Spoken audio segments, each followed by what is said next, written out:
already had the gift of gab, and then I kissed the Blarney Stone, so maybe I don't need this, but thank you. I'm very honored to be here and humbled to represent the Northeast Kingdom, the land I love.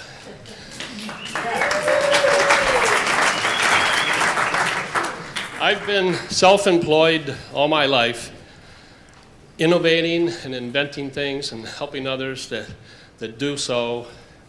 I've also, over the same period of time since 1975, heated and, more important to me, cooked with wood heat. I've been hired by the Governor's Council on Energy to go around and give seminars on how to heat with wood safely. I've started a couple businesses from scratch and sold them at a profit. And I've come, putting the two together, I've come to learn that the single most important aspect of heating with wood is cleaning the chimney. Do you know that every year in the United States there is an average of 32 deaths caused directly by chimney fires, 111 injuries to people, a lot of them volunteer firefighters, and over $225 million in property damage every year because people didn't do the most important aspect of heating with wood. It's not only the most important, it's the most neglected. Why is that? Is it because the chimney is behind a wall and out of sight, out of mind? Or is it because it's either dangerous to clean a chimney or expensive? In the first scenario, you gotta get a ladder, crawl onto your roof, scamper up the side, then climb up on top of the chimney and push an old style steel bristle brush down the flue. That brush hasn't changed since Dick Van Dyke was cleaning Mary Poppins' chimney, you know? It's the same thing, hundreds of years. Well, then you gotta push it down with flexible poles. It's dangerous, it takes half a day. The other scenario is you hire a professional to come clean your chimney. That costs, in Vermont, an average of $115 per flue. And it's a good practice to clean your chimney often to keep your stove operating smoothly. And so that means multiple times a year you should clean the chimney. Well, now you're looking at an additional expense of around $400 if you hired someone to clean it. So what does the homeowner do? They compromise their family's safety and they clean their chimney once a year, if at all. This lack of chimney maintenance is not only a problem for homeowners, it's a big problem for rural fire departments. Chimney fires are 60% of their call-outs. It's their number one problematic fire for which they have no tools. Fire chiefs hate chimney fires because his or her firefighters are up on the roof for hours, usually in the worst of weather, trying to clean the chimney with some homemade device that usually involves old truck chains. The chimney scrubber brush solves this problem for both homeowners and fire departments. Unlike the old bristle brushes, the open design of the brush means that it allows for everything it scrapes off falls right through it to the bottom. These scrubbers are offset from each other, so it has no choice but to mold itself to the shape of the flue. Square, rectangle, round, clay, ceramic, or metal, the chimney scrubber will scrape 100% of the inside surface of the chimney. Homeowners deploy the chimney scrubber via a pulley system that's held in place by its own weight at the top of the chimney. So no longer is it a half-a-day project of going on the roof. You simply go to the clean-out door in the basement, pull one side of the continuous loop of chain, brush goes up the flue, see it up here, pull the other side, it comes down, stores itself in the bottom of the chimney. It's made out of cast iron, machine-grade cast iron and stainless steel. The original prototypes from 1979 are still working.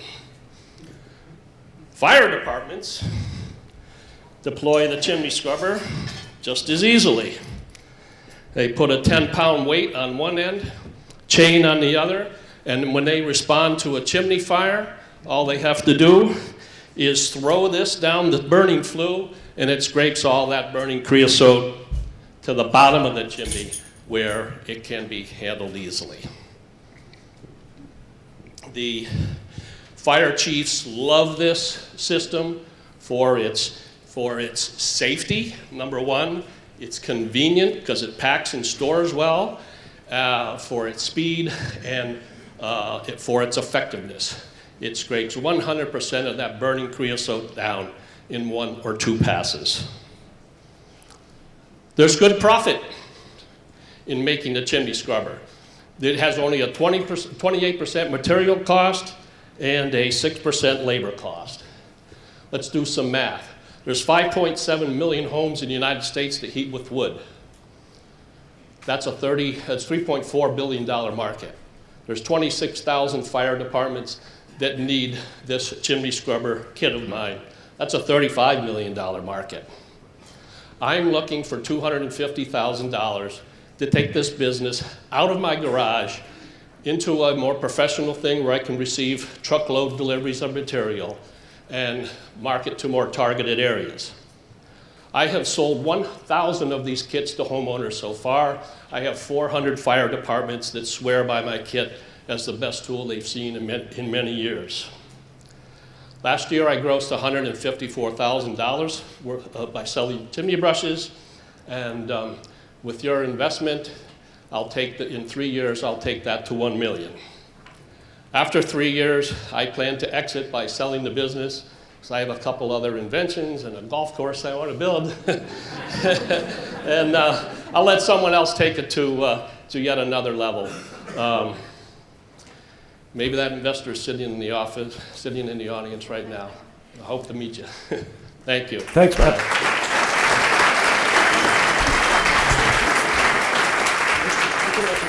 From there, I'll call on folks. So questions from the writers? Doug? Yes, sir. How do you primarily sell it? Is it direct? Do you sell through distributors, chimney supply stores? I have now 4 distributors, 2 in Canada, the Maritimes, Ontario, 1 in New Jersey, and 1 in Pennsylvania. They account for 20% of sales. Most of them, sales come direct to me. Most of my business comes by word of mouth, where someone that has this device in their home shows it to their family and neighbors, because it really is such a safety device for the whole family. Heidi, then Judy. Heidi first. Have you talk about the traction you've gotten since you started your commercials, because I've seen them since you're in there. Well, that started when in 2014 when Channel 3 Gina Bullard put me on the Made in Vermont show on a Monday, and boy, the phone just rang off the hook all for the month of October into November. And that's what prompted me to start doing a little bit of television advertising. And television advertising is a great way to reach the market, because in print ad, the concept doesn't translate well. I've failed at that enough. The TV, you see the concept, you see the demonstration of how it works, and people really get it then, that they don't have to go on the roof. Has it So, increased sales? no, absolutely. Tremendously, tremendously. But it's expensive. It's expensive. So that would be part of the investment. I can target my area as well through the U.S. Census data for where the wood heaters are, and then pick those markets. They tend to be in more rural areas, which is less expensive television time to buy. I plan to stick with it and grow with it. When I say a targeted market, I'm not going to try to conquer the world all at once. Judy? You said you had a prototype from 1979, so has this been patented? Yes, yep. And then, so there's no real competition to this exact design? Only Dick Van Dyke's brush. Okay. Yeah. And then, can you just very quickly say how you came up with this design in 1977? It fell off a roof. Ah. As I said, I've been heating and cooking with wood, since 1975, and that was before, the energy crises, and I had a reputation as being this kook on the hill who cooks on a wood cook stove, and when people started buying wood cook stoves, some people were aware you had to clean the chimney, and chimney fires started happening for fire departments more often, and so I would clean chimneys for some money on the side until one day that steel bristle brush gets stuck because it holds all the creosote that it scrapes off. And when you try to reverse it in direction, it sometimes let go all at once. And for me, I was on a 7-foot tall chimney on a 2-story house, and I scraped and clawed my way to a stop before I went over the edge, but that's what started the wheels turning. So when you're on Shark Tank, make sure you start with that. Yeah, I don't like anything to do with sharks. Dave, a question, and then Bob. So I'm assuming the patent's still current. If you did it in 1980, they do have extra. Patented in 1995. I've been to a patent attorney. I've made so many innovations and changes.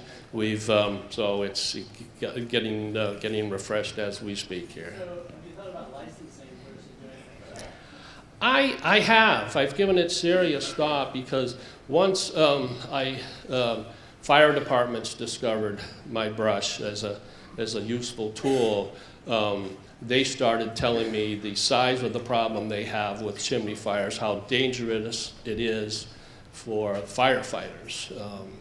It got me, and they were happy. I felt like when I served them, I was kind of making a contribution because they serve us, and usually 90% of them are volunteers. I've since been approached by NFPA, the National Fire Protection Association, who writes all the electrical codes and fire codes, and they are willing to take an application from Chimney Scrubber to be made the standard, which means part of code. Every fire truck in America would have to have it. And I think that is, I love my life now, I love my lifestyle. I don't have any need to be a millionaire. So I have thought of licensing this around the country and let other people make them beside myself. Bob, you're good. Dave? Nice presentation, Matt. Thank you for the reminder to clean my food. What's the retail price on this, and is your current strategy to continue down the distributorship, or are you going to sell direct to public? Well, I just started selling on Amazon, and that's worked almost immediately very well. Chimney sweeps were the first respondents to that for my cannonballs, weights, and the brushes. So I think I can keep it a retail.